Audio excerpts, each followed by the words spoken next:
Shalom, Yashrala. This is your brother WW3 from GMS Tampa Bay 07, coming at you with this here truth again. First and foremost, I want to give all praise unto Yahweh, Bahashem, Yahweh Shah, Bahashem, Rakah Kodash. Double honors to the apostles and elders of Great Millstone that taught me this truth and that rule well. And salutation and much love for you, I can pushing this truth and sincerity on the four corners of the earth and enduring afflictions. All right. So, this is in addition to the series that we've been covering, dealing with the buildup of World War III. It's all through the spirit that, this week in the news has just been, littered with these stories back to back to back to back, so much that I can't even keep up with them. I started this thing with just, four news articles, and three different chapters in the scriptures I wanted to go into, but then, it then morphed into a whole longer, lesson. That's just the spirit and how the Most High moves, and he set up his watchmen to blow the trumpet, and warn the people. And that's what we're doing. All these stories are coming through, and the Most High gave us, the prophets, the vision to be able to see these things, to discern these things. And so we're bringing them out to warn you, and so we're going right back full circle. This was like one of the first stories that we started with was with, Duterte and, the Philippines. All right. And here we go again, before we could even, really get this lesson all together, right back into the story. All right. So we got a couple more articles to go into. I'm going to just quickly read through these articles in the next couple of videos to, just add to, the story. To add to the lesson at hand. All right. So this one says Duterte rejects imposed friendships and questions U.S. reputation as peerless arms supplier. All right. And that's what this battle is all about. All this lesson has been, going into it's been centered around, Russia and America being the two superpowers, and, all the other nations falling in line under which side, they choosing sides right now, and it's all over the military buildup and the arms race. And for what reason? World War III, they're gearing up for World War III and they choosing sides. All right. It says, despite getting no guarantees that the Philippines colonial times friend, the U.S. would ever supply him with weapons, President Duterte says he'll meet top U.S. officials who want to stop him from buying arms from Russia and China. All right. So,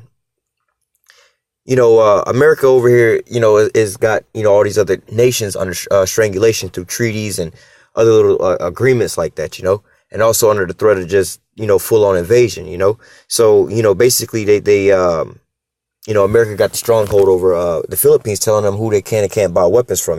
We started out with this story about the submarines, and it's just continuing on to this day. It's not just the Philippines, it's these other nations as well. We're speaking about Turkey, in which Turkey's right back in the news again. All right. It says,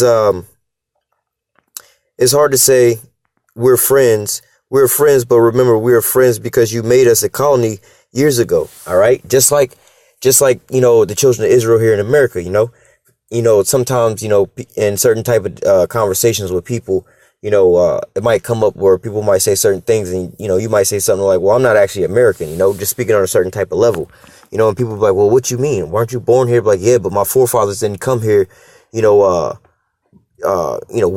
they was forced over here, and the same thing, the same thing Duterte saying is like, yo, we're not really friends.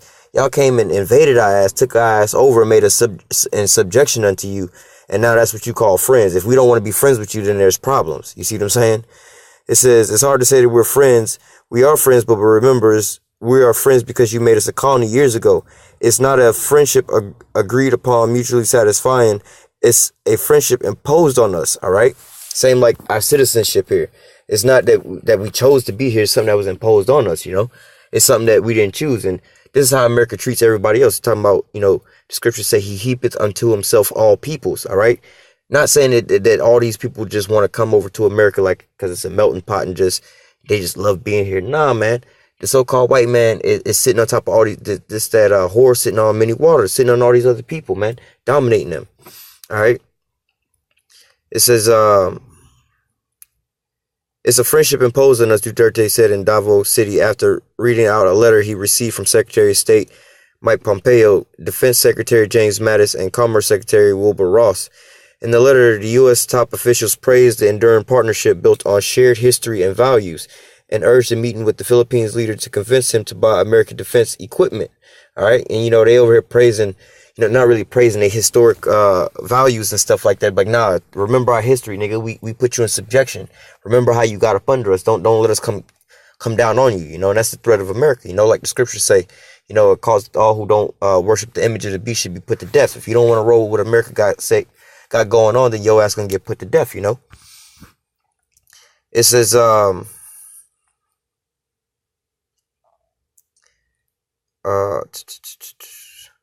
it also says and urged a meeting with the Philippine leaders to convince them to buy American defense equipment. So not only did you colonize these people, you forcing them to buy your weaponry. You forcing these people to buy your shit. Forcing them to enrich you while they go broke in the process. You see what I'm saying? At any point in time, you could pull the plug on their ass and just come take all your shit back, after getting all their labor up off of their backs, It says, in particular, they bought up the potential sale of F-16s and helicopters, which U.S. officials believe the Philippine Army desperately needs, Like, nah, y'all need to buy this. Y'all got to buy this. Pressuring these, forcing equipment on the people. Not only equipment, you know what I'm saying? Not to say old, faulty equipment, because the new shit is actually real faulty. But nevertheless, forcing these people to buy your shit at the enforced price that you put, That's just like robbing from somebody, you know what I'm saying? Like, yo, bro, you're going to buy these planes at X amount of dollars, And you can't buy from nobody else. Duterte, however, slammed U.S. bureaucracy for dangling their advanced military technology, which has no use for his country. All right, he's like, I don't want this shit because we not a offensive type of country where we go out there and be killing everybody else, nigga. We don't need that shit. We need shit that'll help us prosper or things we can use for research. It says, what I need are just propeller-driven planes for anti-insurgency. We don't have other enemies. NPA, ISIS, Abu Sayyaf. We don't need F-16s, and yet they dangle it before us after they insult us, he said, noting that the U.S. often supplies refurbished, used, written-off arms to their partners. America's number one in arms exportation. The majority of the guns and the weaponry around the world is American distributed, and America putting sanctions and bringing down actions on anybody else buying weapons from the other supplier. And the other supplier will be who? Well, you got Russia and China, but, mainly Russia. All right. Noting that the U.S. often supplies refurbished, used, written-off arms to their partners, Duterte recalled how they once sold Manila a batch of 6 helicopters, 3 of which crashed and killed soldiers. We bought 6 helicopters. They said they're refurbished. They were used by NATO. Apparently, they were overused. The Philippine president said 3 of the helicopters crashed, killing all my soldiers. Now you're talking about procurement. You want us to keep buying more of your shit, but your shit's all faulty and it's killing our soldiers. You know what I'm saying? It says, prove to me first that you are in utter good faith, Duterte added, just like any sane person. If I keep buying goods from you and they always faulty, prove to me that we good on something, If I keep ordering pizza from you and you keep delivering, cold pizza or the wrong pizza, man, you're going to have to prove to me that you worth it. You're going to have to give me something free or something. Give me my money back, bro, because this is a bad service, Says, prove to me first that you are in utter good faith, Duterte added, noting, however, that hardly any guarantees would make good enough when the U.S. lawmakers can block arms supplies whenever they please. So they hypocrites, man. At any point in time, they could just stop, the arms deal and take your money, You already made payment, but they're going to just halt the delivery of X, Y, and Z that they promised, It says, I would like to remind America of all of them how sure they are that I will be able to get what I bought. The president agreed to meet the trio, but refusal to travel to the U.S., stressing will never be a time I will go to America. But any talks, Duterte said, would only be possible when Washington returns 3 Balanganga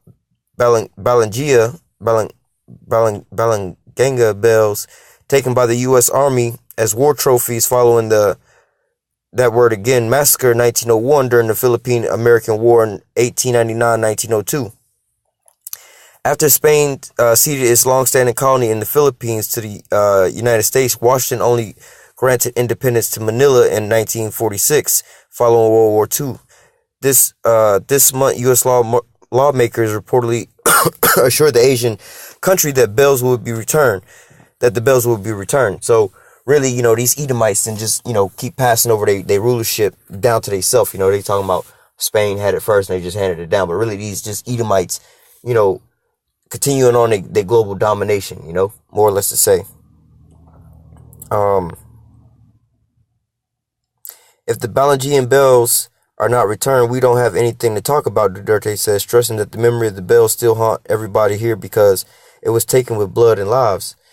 It says Washington refuses to sell assault rifles to Manila under the pretext of concerns about the country's human rights record amid the ongoing war on drugs have forced Duterte to seek new suppliers. All right, you know, and Rodrigo Duterte is locking up and if not killing, well, shit, the damn drug dealers is turning themselves in and trying to stay in prison because Duterte said he trying to kill them damn drug dealers in his nation.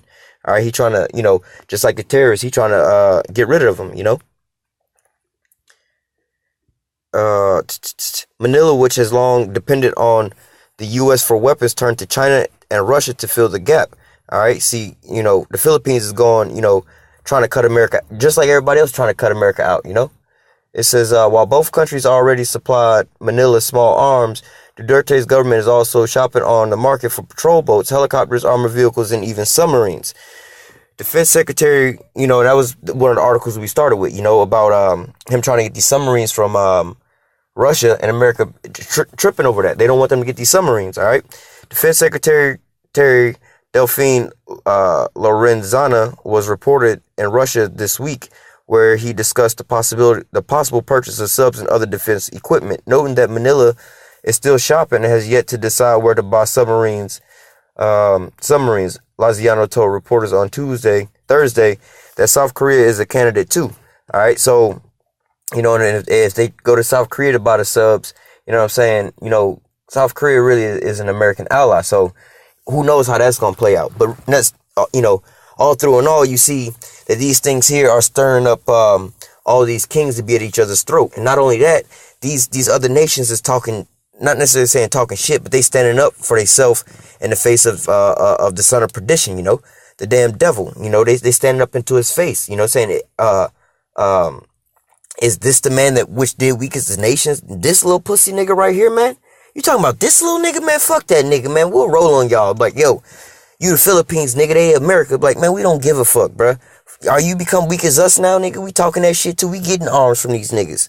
You see what I'm saying? All these other countries and America's allies are starting to fall right before their eyes, you know, and they all coming up against each other. All over what?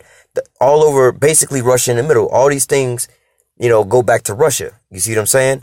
Not necessarily saying that Russia's the bad guy, this and that. That's how the Most High had it all set up. It's all through the spirit. You just now seeing the prophecies being unfolded before your eyes, all right? It says, but the Russian made is better and more expensive. Lorenzana said, we're not a very rich country. We may opt for a more affordable platform. We'll see if the jury is still out. The Mattis Pompeo Ross conciliatory letter was sent after Assistant Secretary of Defense Randall Shriver carelessly warned Manila to think carefully about the consequences of acquiring Russian weapons. All right. So making threats like, yo, if you buy this shit, bro, you're going to be an enemy of us. All right. It says you're not just buying capability, you're investing in a relationship, Shriver said earlier this month, triggering an uproar from Duterte. All right. And you know what I'm saying? That was the article that we started out with, you know, talking about the submarines that they trying to buy. But see, now they are on the next arms, you know, and this is going to continue on and it's going to boil over into World War III. You seeing the buildup of all that. And it's not just with this, you know, you also got the currency wars and you got other things. It's not just one country versus another country. This is how World War starts out, you know, between different nations going back and forth with each other, you know, on different agreements, different trade deals, different policies and things like that, economic situations, and that's what you're starting to see happen. All right, these countries are standing up to America now because you know, the spirit of the Lord has it so, you know, over different arms deals, you know, and it's all for a build up for World War III. All right, the thermonuclear destruction of Babylon the Great, also known as America. All right, so we're gonna go ahead and end this here lesson on that, and you know, we're gonna come back, we're gonna follow up with some more articles. All right, so Lord willing, this here, you know, lesson in this series is edifying. Until next time, I say, call halal Yahweh, Bahashim, Yahweh Shah, Bahashim, Rakakadash. Double honors to the apostles and elders of great millstone that taught me this truth and that rule well. And salutation and much love for you, I can push in this truth and sincerity on the four corners of the earth and edifying the elect, all right, and enduring afflictions. Until next time, I say, stay strong. Shalom.